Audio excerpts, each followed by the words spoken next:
আজ পিএইচডির ডেটা নিয়ে কাজ করতে গিয়ে আমার শুধু একটা কথাই মনে হচ্ছিল।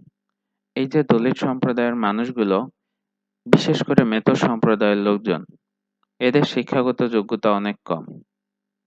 কিন্তু তারা এটা নিয়ে কোনো চিন্তাই করে না। এছাড়াও এরা নিজেদের জীবন নিয়ে ততটা সচেতন নয়। আজকে মেথর সম্প্রদায়ের লোকদের গর্ভকালীন সময়ের একটা রীতির কথা আপনাদের সাথে শেয়ার করব।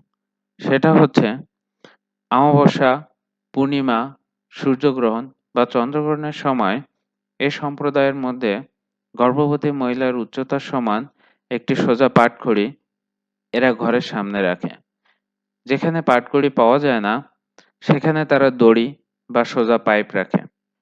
এরপর গর্ভবতী মহিলা যত সময় অমাবস্যা, পূর্ণিমা, সূর্যগ্রহণ বা চন্দ্রগ্রহণ থাকে, তত সময় সোজা হয়ে হাঁটাচলা করতে থাকে এবং এ সময় তার চুল খোলা রাখে। এছাড়াও এ সময় তার হাত-পা সোজা রাখতে হবে, শরীরে কোনো চুলকানো যাবে না, শরীরে কোনো আঁচড় দেওয়া যাবে না এবং কোনো ধরনের খাদ্য গ্রহণ করা যাবে না। এটাই তাদের রীতি। ধন্যবাদ সকলকে।